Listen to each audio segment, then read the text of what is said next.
Well, thank you all for coming. I want to express my appreciation to Women Building Up for all the work they do to make these events happen with us at Democracy at Work. We are happy to be collaborating, and we are always impressed every time we come here by the sheer design beauty of this space that someone took the time and trouble, particularly these lights, which I have dreams about at night, never having seen anything quite like that. Yeah, tomorrow is May Day, and that's as good a place for Kim and what she said to you, and for me now also. In many, many parts of the world, working people will be marching tomorrow, labor unions, political parties, because May Day is a day of the workers' movement pretty much everywhere except here, which already will tell you that one of the things that I'm going to explain about Mr. Trump and what he's doing is really very old and not so new. It is a program that is not about working people or helping working people or supporting working people. It really is, as I think I can show you, the opposite. So, of course, there'll be no demonstrations, no walking down the street, no banners in the air. First time I saw that was in Paris, France.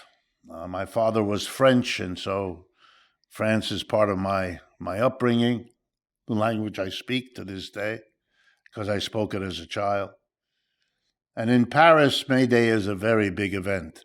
And if you come out of your home or your hotel and you walk into the streets of Paris on May Day, you will be swept up in enormous demonstrations. And what you will see are not just the labor unions. They're there with their banners and their flags. But you'll also see what you don't perhaps expect, those of you particularly that are Americans. You'll also see the Communist Party marching down the street with its banners, and the Socialist Party, and the Anti-Capitalist Party, which is a separate party. And then you might also be surprised to see that there'll be a banner, and it'll be the banner of St. Francis Roman Catholic Church, which is also marching in the May Day parade. And you'll notice that the Communist Party banner and those people carrying it are obviously personally friendly with the people from the church, who turn out to be their cousins and their sisters and their mothers. You can never do in the French society the anti-communism that's part of America, because everybody knows a family member who is one. And that changes your attitude very, very profoundly. We don't have that in this country. We did have it once, but it was expunged after World War II. It was beaten out of the American people. And you will never, never understand our politics today that we all have to live through if you're not aware of the way the history of this country shaped the political landscape we live in now. Of course, the right wing is organized. They never suffered the kind of expulsion of their members. They never had a McCarthyism directed against them. That's why people on the left are, in America, very numerous. I can assure you, I now do 2, 3 radio, television interviews a day, every day, because what I have to say has changed in America from being on the edges of what's allowable to being right in the middle. It's okay. And I tell you that in part because I want you to feel more okay about thinking and talking in just the same way. The country is changing. It's climbing out from underneath a long, cold, ideological winter. How ironic, then, that I tell you this when my topic for this evening is to give you an assessment. Here we are, as you've noticed in the media, 100 days into the new government of Donald Trump. And 100 days is a kind of a program in America for assessing how he's doing. So I'm going to assess how he's doing. And I have to do that in part because the level of noise about what he's doing makes it very hard for anyone who doesn't spend a lot of time to keep track of it. There's an elaborate reason for that. Number one, it's important that you not know half of what's going on because it would get you much more upset than you already are. I'm going to tell you about that. It's also the case that there's an elaborate theater that's being enacted for all of us, carefully choreographed. And I should mention, if you don't know it, that I'm a product of the elite schools of the United States. Even though my parents were refugees, immigrants, I was born in Ohio, which makes me even more American than anybody else. But my parents weren't. They were Europeans, my father French, my mother German. And so I had to learn English, not my first language, et cetera, et cetera. And I had to come slowly to terms with the fact that I live in a highly theatrically managed political environment. Because I went to the elite universities of this country, I learned something. I didn't learn all that much material that you can get anywhere. You don't need to go to Harvard and Stanford and Yale, which are the only schools I ever attended. 10 years of my life in the Ivy League. I should have one of those shirts, I survived the Ivy League. But if you have that kind of a background, all kinds of doors are open to you. I like to explain to people, because they enjoy it, that when I was a graduate student getting my doctorate at Yale in economics, there were very, very few women. It was an overwhelmingly male subject that students took. There were 2 women in my class, we of course knew them because they were the 2 women in the otherwise classroom full of men. And one of them was Janet Yellen, who became much more famous later on and who directed her education in a direction somewhat different from my own. But I did always circulate in those circles, and I would do that now, except I can't stand it. I'd much rather be here. So what is it that's going on? Well, I'm going to tease you a little. It's old, but it's new. It rehashes old plans of the Republican Party, which is in power, and yet it adds something. And I'm going to go through the major parts of what Mr. Trump is now clearly doing. It was a little hard to follow, partly because his style is to overwhelm you with too much material. It's like a bad comedian who doesn't understand that the best joke is the one made with a minimum of words. And Mr. Trump overwhelms you. By the way, that's part of the theater. Some of you, I'm sure, have heard of this thing called the Plan for 2025. Well, if you actually read that, which, by the way, I would urge you not to do because it is unspeakably boring and very, very long. 900, sorry, I should have talked to you before. 900 pages odd, more or less.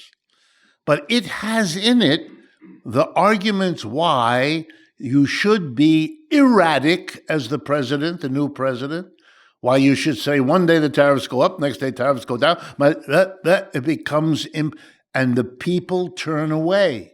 The news isn't good in the first place, and why subject yourself to lots of it? I'm going to try to cut through all of that, assuming that you have a busy life, and try to get at the core of what is going on and therefore what it means. And so I do have to beg your indulgence, please. I am reporting to you what is going on. I am not the author of what is going on. I am the messenger. Please don't get angry at me if you don't like the message. Okay, here we go. There are four major parts of what Mr. Trump's government is trying to do. Okay? The first one, I don't pick it in order of importance, but the first one has a theatrical cover which has absolutely nothing to do with it, called the Department of Governmental Efficiency. It is that part of this activity that Mr. Trump turned over to Elon Musk. Elon Musk has therefore gone ahead and done what this is about. What is it about? Answer. It is about reducing the spending of money by the federal government on you, every one of you. That's all it's about. All the rest, I'm going to use now a technical term in economics, is bullshit. Okay? This has nothing to do with efficiency. I have worked on efficiency studies because they often use economists, and you get paid much better than you do for teaching to do an efficiency study for a corporation. You go in, you study what the work is they do, you study how the work is being performed, and you come up with suggestions, usually takes months, of how you could do this more efficiently. You can do that. Bureaucracies often do that periodically. That's not what this is.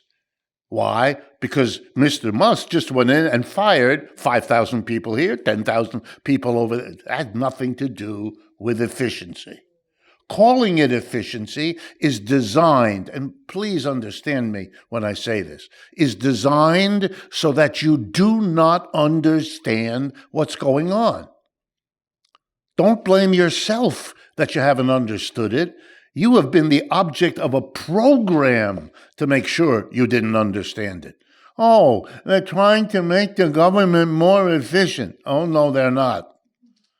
They could care less about how efficient it is. And let me show you in a couple of examples how and why that is.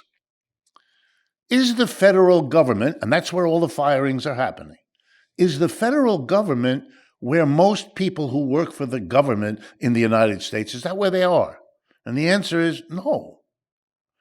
The federal government has two kinds of employees, civilian and military. It's about 5 million people. Half of them are in the military, the soldiers and all the people who work in the military apparatus. The other half, 2.5 million, keep that number in your head, 2.5 million are civilian employees of the federal government. That's where Mr. Musk has gone to fire huge numbers of people. Terrible for them, terrible for their families, terrible for whatever that agency is that they are supposed to work for because they're not there anymore. But let's go back and keep the number 2.5 million. Where do people who work for the government in this country work? Do they work for the federal government? No. We have 50 state governments, New York and the other 49. Each of them have government employees that are civilian. How many of them are there? 5 million. So twice the number of federal. But you all know, I hope, that our government in this country operates at 3 levels: federal, state, and local. Local is the city of New York or the village or the town or the county where you might live and work. How many people work for the government at the bottom level? Answer, 15 million. So if you put the local government employees together with the state government employees, 15 plus 5, that's 20 million government employees. What is Mr. Musk doing with them? Answer, absolutely nothing. What is that? Because they're efficient? You don't need it? Let me give you another statistic That's our job. We're economists. We study this sort of junk. Here's a little statistic. I went back and I looked in 1965. How many civilian employees did the United States federal government have in 1965? About 2.5 million. Wow, 2.5 million then, and here we are, half a century later, still got 2.5 million. Meanwhile, the population of the United States has grown by 70, 80 million people. You know what that means in economics? If the same number of workers are serving a much larger population, that's called an example of efficiency. Be the last place you'd look if you were interested in efficiency. Mr. Musk is lying through his teeth, and he knows it. The only question really is, do you know it? Do the people around you know it? Well, then what is the point if it isn't efficiency? Answer, saving money. You see, the Republicans in the old days would quarrel. Let's not have this program. This program for schools, or this program for elderly people, or this program to build highways. And they'd argue about the program, and they didn't get very far. People kind of saw, I want the highway. I want the program for the elderly. I like my Social Security. So they came up with a new way. Don't talk about the program. Talk about the people. We're getting rid of the extra unnecessary people. We're going to make it more efficient. Sounds much better. But it's not. It's all the same game to cut the spending. And now I hope you're wondering, well, why would the government want to be cutting the spending? Let me tell you, because they won't. When Mr. Trump was president the first time, the only economic achievement he could point to, and some of you may remember this, was a tax cut. It was passed by the Congress in December of 2017 and became the law in 2018. It gave an enormous tax cut to corporations and the rich. If you don't remember it, it's because it didn't help you. Not part of your memory. Those extra 42 cents didn't make that big a difference. But if you were rich, you remember real, and you feel very warm right here for Mr. Trump. He did you a big service. The Democrats, you remember them? The Democrats, who are supposed to be the opposition. I'm being here as polite as I know how to be. The Democrats, who should be the opposition, didn't fight that bill very hard, and so it became law. But they did get a concession. Here comes the important point. Into the bill was written that it expires 8 years later in the year 2025, the one we're in.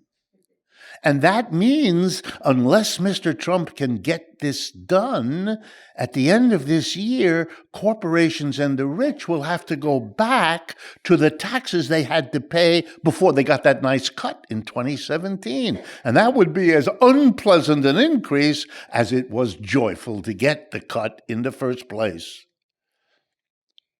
Those are the people that fund Mr. Trump, the ones who are going to get it.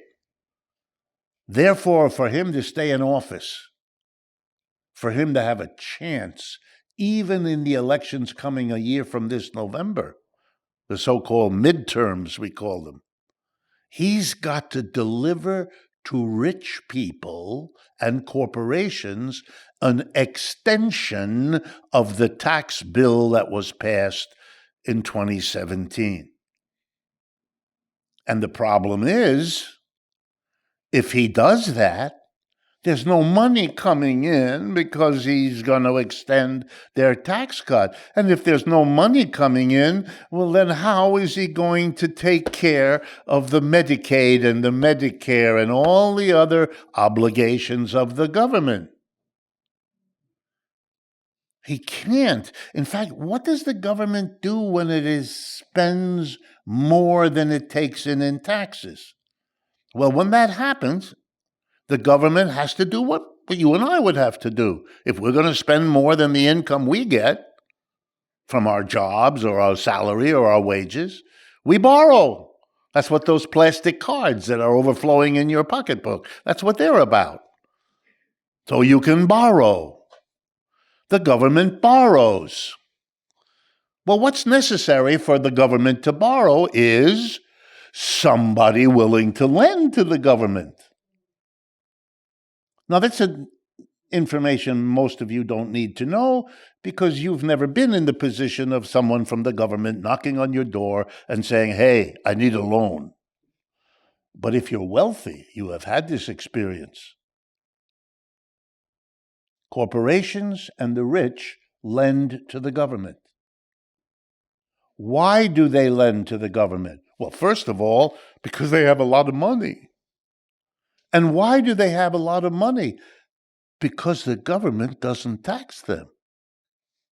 Do you understand? When the government runs a debt, this is you being hustled. They're treating you like you're 4 years old. The government doesn't tax these people. Then, because it has to borrow money, it goes to them. It says, we didn't tax you, so we don't have enough. So we need to borrow. Would you be so kind as to lend it to us? Which, of course, rich people and corporations giggle and say, yes, if I have to choose between giving you the money as a tax and giving you the money as a loan that you have to pay me back plus interest, that's not a very hard choice, is it? Well, who in the end pays them back? And who in the end pays the interest? You do. That's why you pay your taxes, so they don't. Now, why would the government then not just borrow again? So it wouldn't have to cut those federal jobs. Well, it would just borrow if it could get someone to lend. But now you have the best part of the story.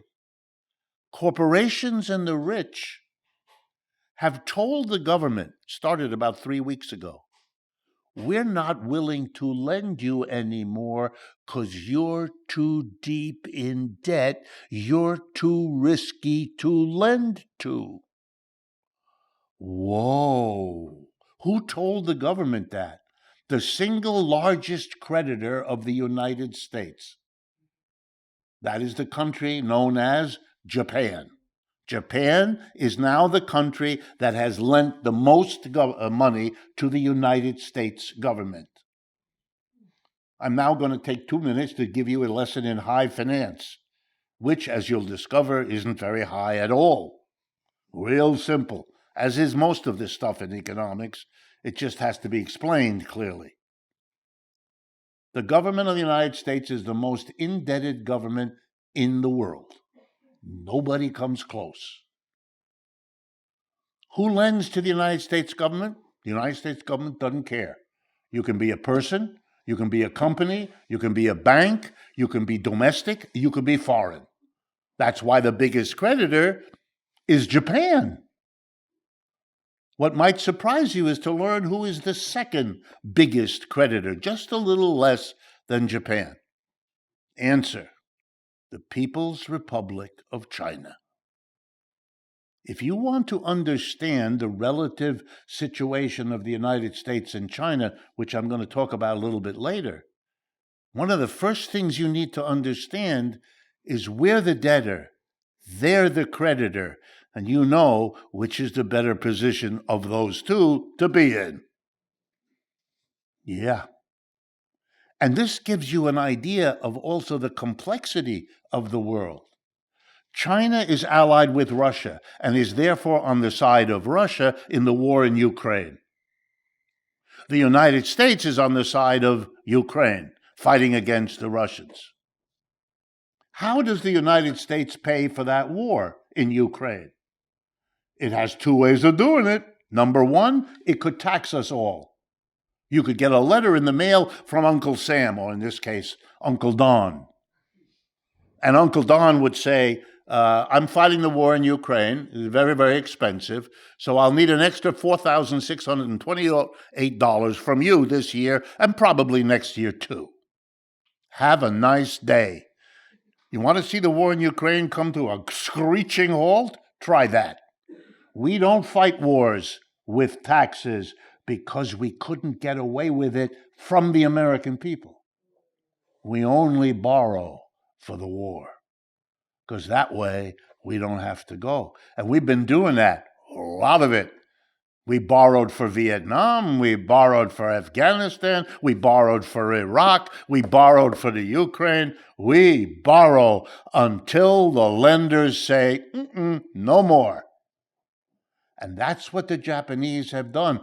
But enjoy it. Remember, the Chinese are on the side of the Russians. But the Chinese lend to the United States, which uses the money to fight the Russians. Uh-oh. It's getting confusing. You need everybody to wear a jersey to know who's on what team. That's how bad it is. Our debts are now about $35 trillion. Our annual output of goods and services is about 25. We're in debt like this. We're in debt like the worst relative in your family is in debt. The one who has maxed out 11 cards already and is having trouble getting the 12th one. We're in trouble. And Mr. Trump is doing what conservatives always do when their management of the system has gotten them into trouble. They're taking it out on you. So we're going to lay off thousands of people at the CDC, the Center for Disease Control. You know what that means? That the next pandemic will be worse because we're not checking people. We're not doing it. Food and Drug Administration. When that milk you drink tastes funny, that's because 11 sheep did something in it that you don't want to hear about. Well, we don't have the personnel anymore. We're cutting the budgets left and right. Where I live in Manhattan. Where I walk around my neighborhood, I have to step over the people that are sleeping in the doorways.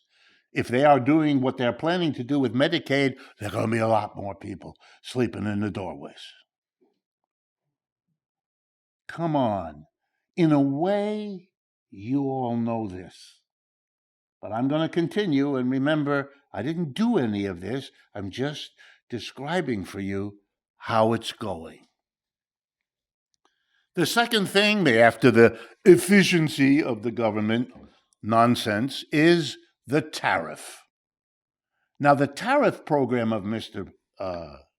Trump is genuinely breathtaking. I will give him that. That is, wow. The president, let's be clear now, the president of the United States stood up, as much as all of that he has carrying around enables him to do. And he said to the whole world, feeling his muscles, or whatever there is there. He said, I'm going to hurt you all, every last one of you. Here's the deal. When you produce something, whatever it is, a wine in France or Italy, electronic machinery in Japan or China, or iron ore from Latin America, whatever you send here, we're going to require the American company that brings it in to pay Uncle Sam a tax on the imported things that come in. Please understand, tariff is just a tax. It's the name of a tax. It's not something other than a tax. It's the name of a tax. And who pays the tax? The American company or individual that brings the stuff in. Foreigners don't pay tariffs. We do. And who do we pay them to? The United States government. Aha! Now it should begin to dawn on you. He's going to be able to take care of the creditors of the country by not spending money on all of us, while we have to pay more taxes because we all have to pay extra for everything that comes in to the country. He's going to get more money out of us and spend less on us. That's the economic equivalent of hitting you over the head with a frying pan. Is not a good way to deal with a headache, especially if it's not your head. What is this? The tariff. He's going to tax all of us. Why? Well, let's begin. Do we bring a lot of stuff into the country? Americans seem not to understand. If we had a lot more time, I'd ask you to raise your hand. Did you have a cup of coffee this morning or at any time today? Coffee is an import. We don't grow that here. I mean, Hawaii a little bit. Did you put sugar in the coffee? We don't have that here either. The paper cup, not made here either. You understand? Your underpants are not made here. We long ago lost our manufacturing. Older ones of you know that New York City used to have lots of manufacturing, clothing area, other area. We don't have that anymore, very little. All of that left. It went somewhere else. One of the places it went, China. But you can figure out where it went. Just look at the label on your underpants and give you a clue where it came from. And why did that happen? Because it was profitable to capitalists to move. The Chinese didn't make us go there. They couldn't have. They had no way to do that. What the Chinese did, and what many other countries did, is say to American corporations, come here, you can pay workers a lot less here than you're paying in Cincinnati. And we'll make it well worth your while, because we're a very big company with a growing market, and that's a much better place for you to be than the United States, whose market is, and always be wary when you hear this word, mature. It means it isn't growing very fast. In every business school in America, and I've taught at them, you teach young people who want to go into business, you want to be successful, go where the wages are low and the market is growing. That's the way you do it. And that place is called China or many other countries.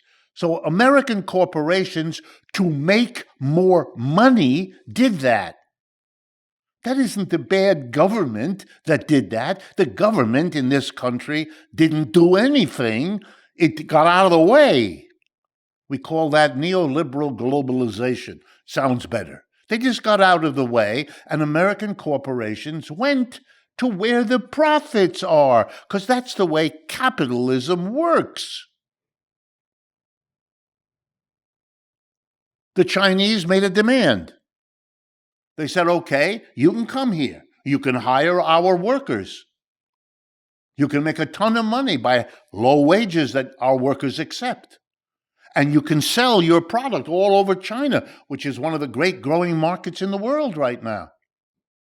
Just a little footnote. General Motors sells more cars in China than it does in the United States. The best electric car in the world right now is made in China. Most of you never heard of it. It's made by the BYD Corporation. Did you ever hear of that? I can tell from your faces, most of you didn't. By the way, if I understand correctly, BYD stands for Build Your Dream. What an irony. The Chinese company produced the best electric vehicles in the world at the lowest price.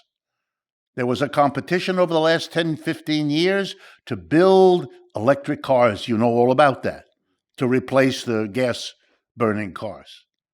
That competition was won by a Chinese company. How did the United States handle that?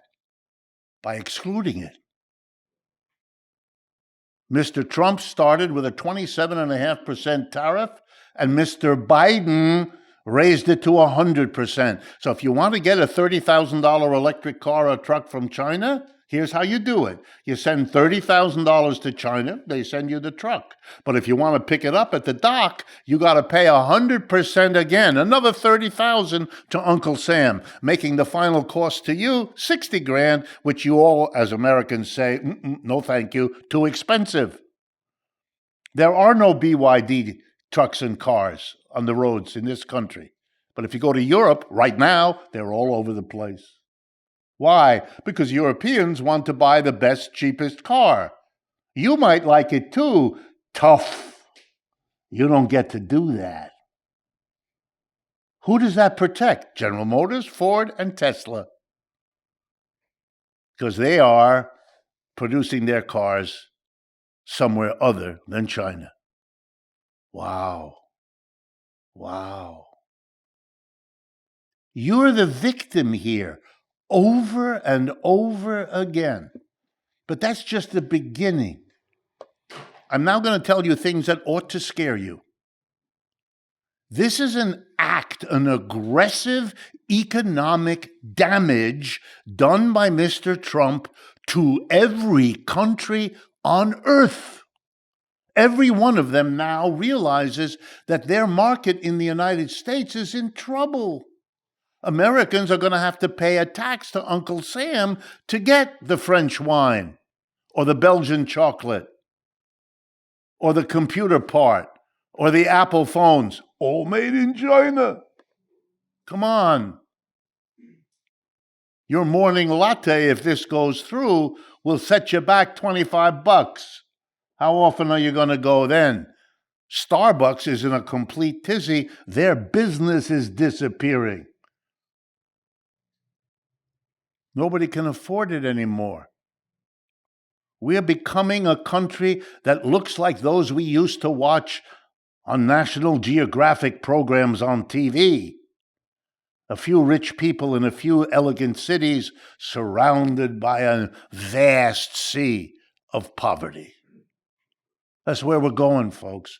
It is so obvious now that for people like me, I have to stop at a certain point, as I will this evening, because I don't want you all to get depressed. From your faces, I can see I've already reached that with some of you. I'll try to bring it back. On the other hand, I'm telling you the way it is. By the way, if it's too much, just turn on your radio or TV this evening and you'll hear the news about economics. It will make you feel much better. You will not be troubled by any of this. As long as you shut up and pay the money, everything will be okay. Until when you don't have the money, and, well, we all know what awaits you under those circumstances. Why am I telling you this? Because the rest of the world doesn't sit there and say, oh, we have to accept it. Maybe the American people will, but nobody else. 2 days ago, there was an election in our country to the north, Canada. A party that was far behind in the polls won. Why? Because their leader said, this is a vote against Donald Trump. If you hate him, vote for me. They do, and they did. And he's now the leader of Canada. Uh-oh. Canada is one of our largest trading partners. Canadians who normally come south, because it's warmer here in the summertime, aren't coming. They aren't coming. The bookings for tourism are off the chart. Ditto the Europeans. They're not coming either. That's not good for New York City. Not at all. This is one of the first places they want to see. They're not coming here. They're very angry because their companies have said, we can't sell our stuff in the United States because since the tariff raises the price for Americans of what we ship, they're not buying the way they used to. They'll all learn to drink wine from California. I was about to say wine from New York, but you really have to be desperate at that point. I'm French. Wine matters, one of those things. They're all retaliating. Look at the Chinese. They retaliate. As soon as Mr. Trump raises a tariff, they follow. A couple days later, not quite as high. They always want to make it very clear, we wouldn't do this, but if America does it, we're going to do it. We'll do it later. We'll do it a little less, but we'll do it. And you know what the rest of the world is feeling? Bitter, angry. The United States is trying to solve its economic problems that I've just laid out for you at the expense of the rest of the world. And guess what? They don't like it. And those companies there are demanding that their government do something. And what do they want them to do? Retaliate. Hit the United States with tariffs. Make it harder for Americans to sell stuff in those countries because their people have to pay their government for a tariff. The Europeans are about to impose tariffs. Virtually every other country is. And that means I have to tell you something which you already know. But I have to bring it home to you now. And I have limited time. We are living, you, me, right now, through a very huge change in the entire world economy. There's many ways to explain it, but I'm going to summarize it this way. For most of the period since the end of the Second World War, so roughly since 1945, the United States was the one super powerful, rich capitalist country. All the others that might have been competitors, Britain, France, Germany, Italy, Japan, wrecked by the war. They came out of the war where all the bombs fell, where all the troops were killed, where everything was smashed. Other than Pearl Harbor, at the very beginning, no bombs fell in the United States. No factories were destroyed, no railway lines were destroyed, and we suffered many fewer casualties as a percentage of our people than any of those other countries did. Better. Our economy was a disaster in the 1930s, the Great Depression, and it was the war that brought us out. So our economy was stronger at the end of that war than it had been. Whereas everybody else, the opposite, weaker than they had been. So we were king of the hill. The dollar became the global currency, could use it everywhere. Of course. The United States is 4.5% of the population of the world. We have 330 million people. It's about 4.5% of the population of the world. But we accounted in those years, the 50s, 60s, 70s, and all that, we accounted for a third or 40% or 50% of the total output of the world. Europe rebuilt itself, for those of you who know the history, because we lent them the money with which they could then buy the products we were ready to sell them. That was the period of the rising American empire. The previous empire, you all kind of know, the so-called British Empire, collapsed. India, remember, Mahatma Gandhi becomes independent. That was the great jewel of the crown of England, India. So they break away under Gandhi, 1947. It's the end for the British. It's the end for the French. All of those empires gone. Who replaces them economically? The United States. Nobody else can.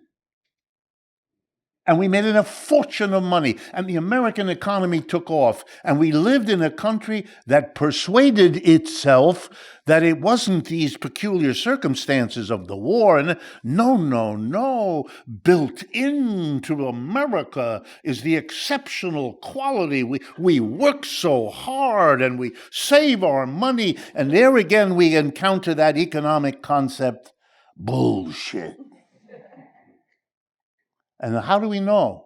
Because it's gone. It's never coming back. And that's very hard for all of you, whether you admit it to yourself, whether you're even conscious of yourself yet. I'm working hard to make you conscious of it. It's over. The American empire is in decline. And that shouldn't surprise anyone, because every other empire in the history of the human race has gone up and then it has come down. Why you would imagine this one would be the one great exception, you have to be even crazier than most of us are.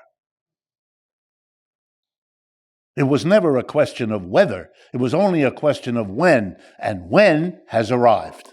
Here are the clues. We lost the war in Vietnam, we lost the war in Afghanistan, we lost the war in Iraq, and we're in the process of losing it in Ukraine. Hint! What is that about? These are not just wars the United States lost, but let's be clear. The United States, one of the richest countries in the world, went to war in countries that are among the poorest in the world and were defeated. Oh my God, that's like the British arriving here in 1776 with their fancy equipment, and those colonial fellows with their muskets defeated them. Very hard on the British, very hard on us. Can't quite face that. When I give classes in large universities, which I still do, and I explain to my 18, 19-year-old students what I just told you, they look at me. They look at me the way a puppy does when it did something on the rug that it knows it shouldn't have done. Americans don't lose wars. They know that. How? Because that's our culture. When we lose them, we magically make that go away. We have a new world economy. We're not the top dog anymore. It's not that we're losing that position. We lost it. It's gone. Let me give you, because I'm an economist, some statistics, very brief, to chew on. The United States is part of a group of nations that are allied. Well, these days I have to qualify that. Were allied. They're called the G7. It's the United States, Canada, Japan, Britain, France, Italy, and Germany. That used to be the powerhouse center of the world in the second half of the 20th century. If you add up the total output of goods and services of the G7, the United States and its major allies, it amounts to about 28% of the total output of our planet. Now I'm going to mention another group, the People's Republic of China and their allies, who have a name. It's called the BRICS, B-R-I-C-S. That was originally 5 countries, Brazil, Russia, India, China, and South Africa. And another 20 or so, or 18, have joined. That's another block. What is the total output of goods and services of the bloc of China and its allies, the BRICS? Answer, 35% of world output. That's already a much bigger economic unit than the United States and its major allies. It's over. We are not the center of the world economy the way we were.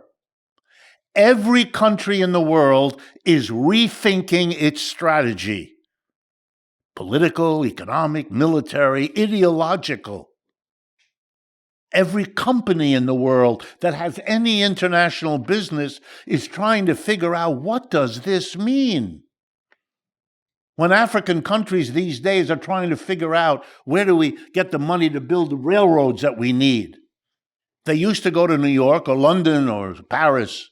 They still go to New York, London, and Paris, but as soon as that trip is over, they go to New Delhi, Beijing, and Sao Paulo. And they ask each of them, who's giving me the better deal? And they go with the better deal, which is why most of the railroads in Africa today are built by the Chinese. Why most of the ports emerging on the coasts of Latin America are Chinese. It's not just your underpants. It's everywhere. And there is no end of that in sight.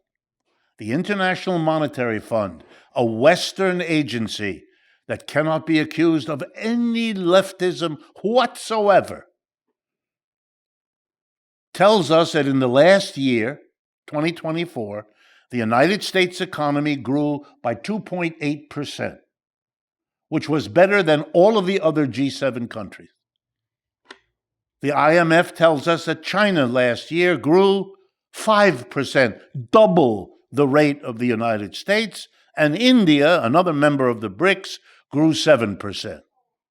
In other words, the gap, which is already in favor of China, is growing even more in favor of China.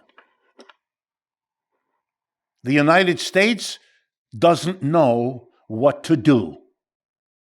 It has no coherent policy. The tariffs? You must be kidding.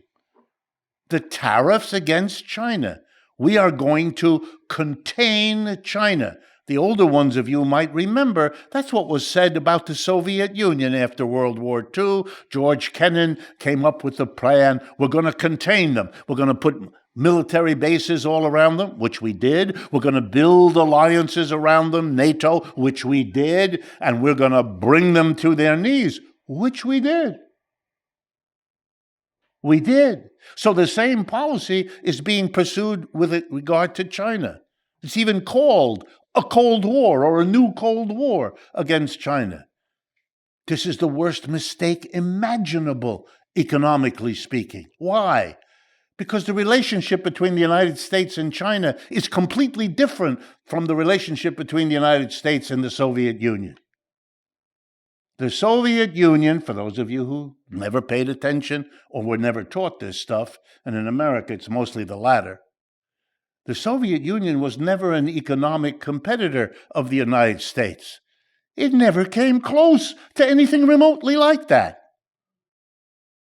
I can show you that right now.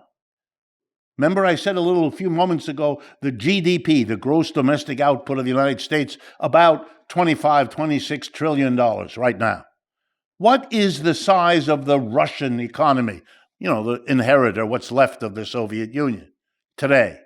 Between 3 and 4 trillion. You understand? 25 trillion, 3 and 4. That's an elephant and that's a mouse. Russia may have had nuclear weapons, may have been a military problem, but an economic problem? Not at all. Never. Not even a little bit. China is completely different. Why? Because they are an economic competitor. That's why your toaster underneath says made in China. They make everything. We make nothing. Almost. I'm exaggerating, but you get the idea.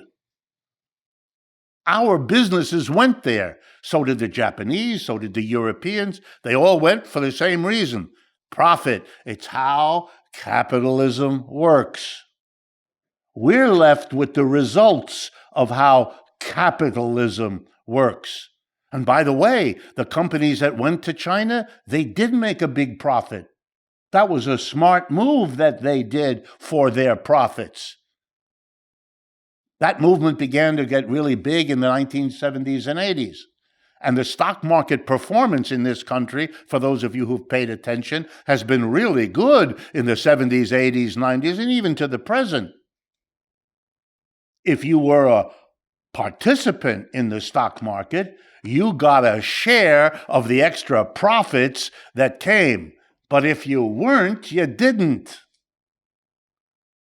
The richest 10% of Americans own 80 to 85% of all the shares.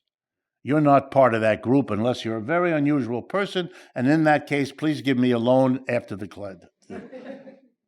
You understand? The United States is facing the first serious economic competitor in this country's last century. No wonder we're living in a different world. If you want to know why Mr. Xi Jinping from China can stand up and tell Mr. Trump where to go, it's because he can stand up and tell him where to go. He's doing it because he can. Every country in Asia, Africa, and Latin America, starting 40 years ago, had as their number one goal to get out of the poverty in which they had existed and to become, like many of them thought of the Western world, Europe, North America, and so on. They all wanted to do it. One country did it. China. If you want to understand why the Chinese are going to be the country to deal with in all of your remaining lifetimes, that's why.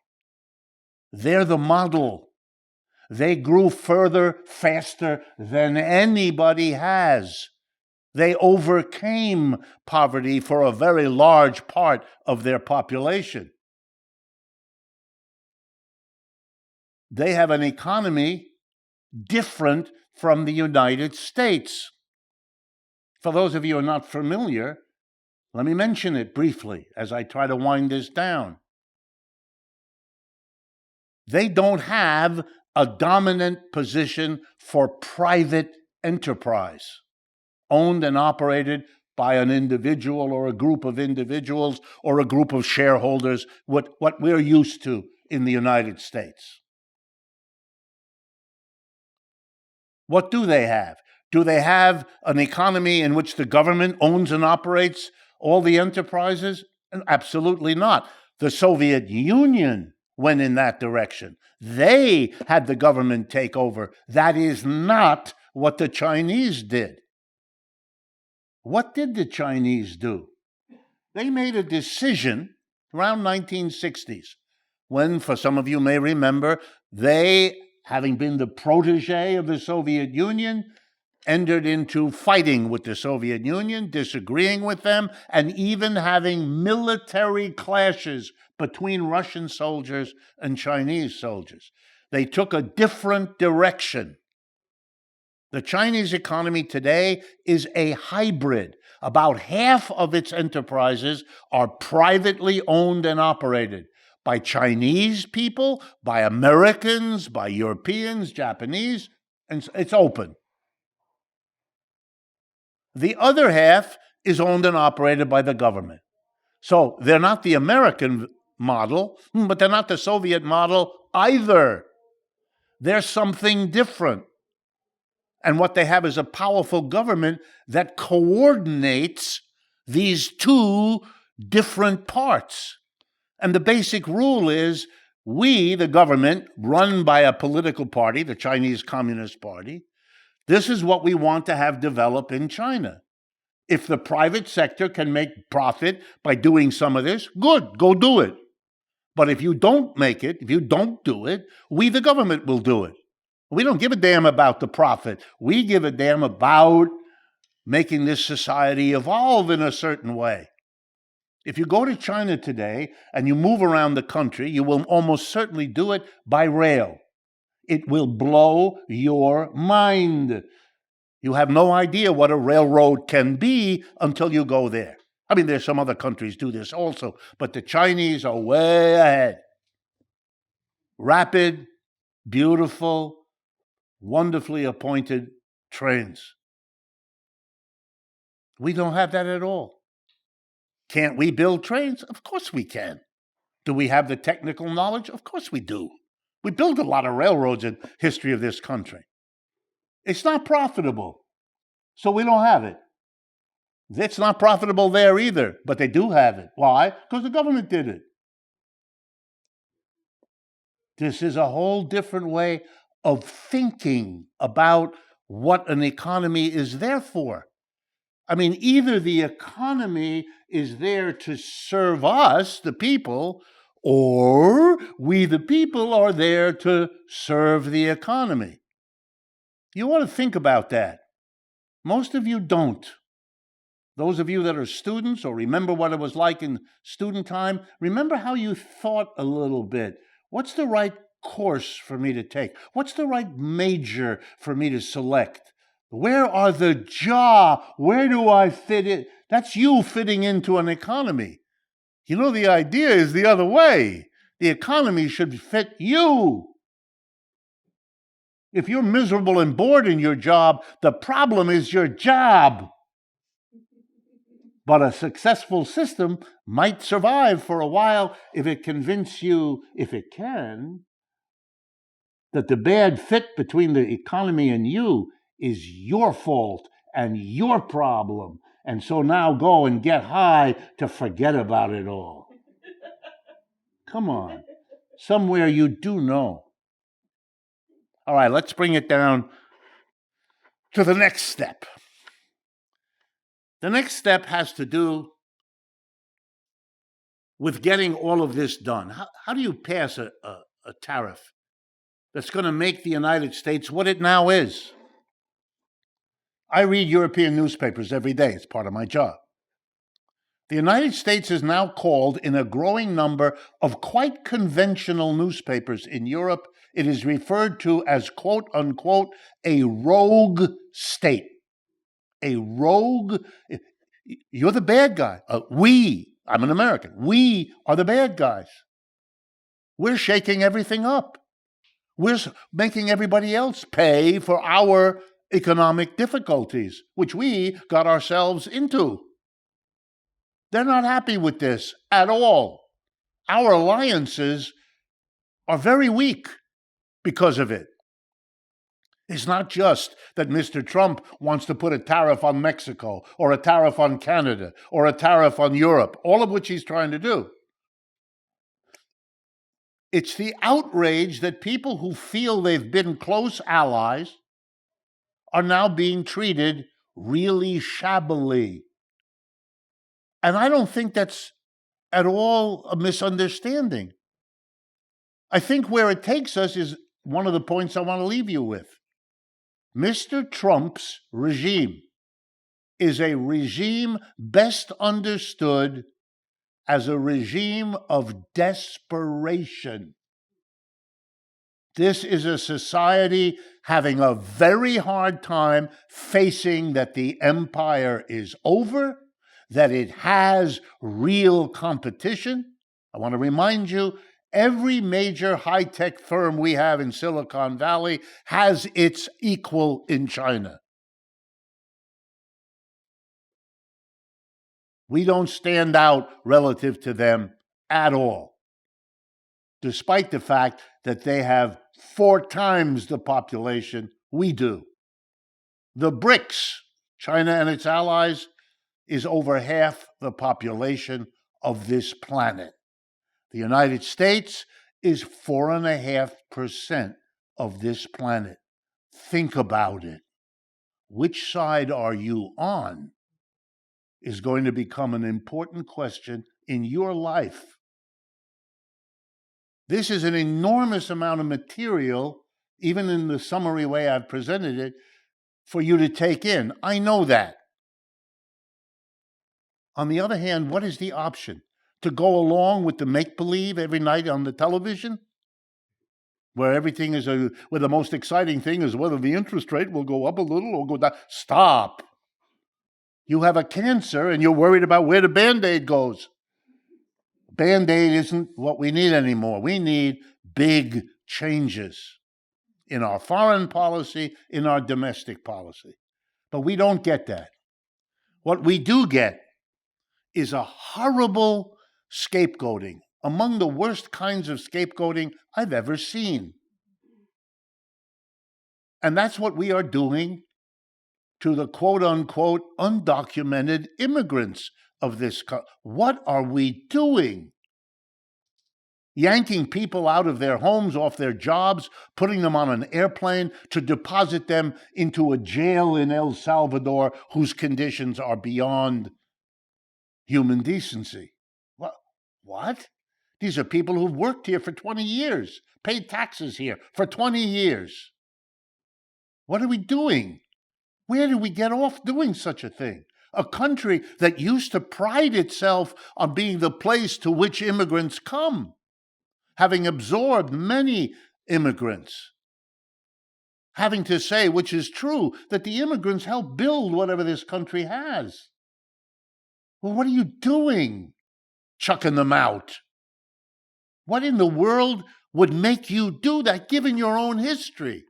The answer is desperation. The mass of the people in this country are being abandoned. The corporations did that when they moved to China, to India. They said goodbye. We can make more money somewhere else. You do know that's how capitalism works. Once American industry was in New England, then it went to the mid-Atlantic states, then it went to the Midwest, then it went to the Southwest. Notice something?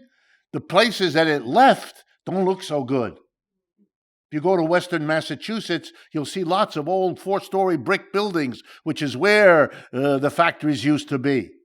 They are now half-rented yoga studios. I have nothing against yoga. We have to tell the American people something about why their situation is deteriorating. And so we do. We point the finger at the immigrants.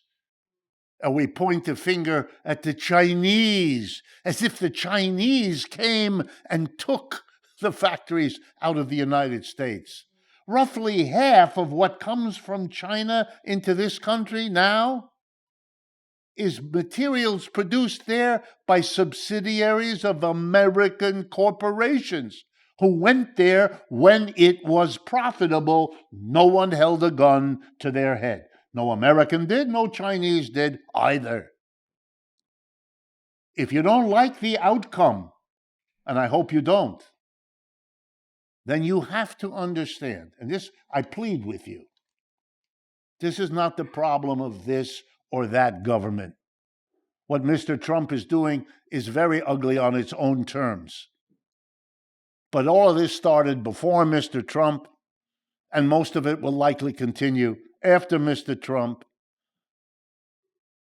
He's just one of a series of people who pretended not to know it, pretended not to see it, substituted a political theater for all of us to be absorbed by, while he blamed immigrants. One more statistic. The United States has 330 million people. Estimates of undocumented immigrants, 10, maybe 12 million people. There is no way that 10 or 12 of the poorest people on earth are the cause of the problems of a wealthy economy of 330 million people. That is ridiculous. You have to work very hard to persuade people who are in trouble, who have lost their jobs, lost their futures, and don't see much of one for their kids either. Their suffering is genuine. Their suffering ought to get from us empathy, sympathy, absolutely. But that's always a situation where demagogic politicians see a chance. I can become the voice, as Mr. Trump says, I'm your revenge. And who are you going to take your revenge on? Central American families. Desperate poor who lost the little they had on the trek to get up here because they wanted to do in the United States what all of the rest of us who are Americans, we know our ancestors did the same, more or less. What country does that to itself? We are doing it. We cannot contain China. Or let me put it more drastically. China has nuclear weapons. Russia has nuclear weapons. And one of the consequences of the United States' effort to fight China economically and to fight Russia in Ukraine has to bring those two countries closer together than they have ever been. We are not able to contain China. It's too late, and we have too little in the way of means of doing it. We could have this Cold War, this economic war, degenerate into a military war. But then it's over for all of us, and, game over. So, what's the option? Two things, and then I'm done. One, sit down with the Chinese and work out a way to live together on this planet, being careful of the natural environment and being careful of one another. We ought to be able to do that. We have more than enough brains in either of the two sides, and certainly the two together should be a stunning team. But the other one, just as important, and my last point, is to finally be able to do what we haven't done in this country for nearly a century. Ask the deep questions about how we have organized our economy and our society. You know, we're good at it as America. We question our school system, our transportation system. We even question what marriage is, what sexuality is. These tough things, and we have a debate about them, and we have a right to be proud of it. But there is a taboo, and the taboo is capitalism. This bizarre way in which every workplace, whether it's a factory, an office, or a school, is organized with a very few people at the top: the owner, the operator, the partnership, the board, the board of directors. A few people at the top make all the key decisions: what to produce, how to produce, where to produce, and what to do with the revenue. And all the rest of us are employees. According to the U.S. Census, 3% of Americans are employers. The rest of us, you and me, aren't. Why do we have an economic system that locates all the power over the workplace and what happens there in the hands of 3% of our people? That's not democracy, folks. It's the opposite. We thought we got rid of kings several centuries ago, but they fooled us. They changed their names, slightly adjusted their locations, and now we accept them and we call them CEOs. Don't be fooled. Thank you.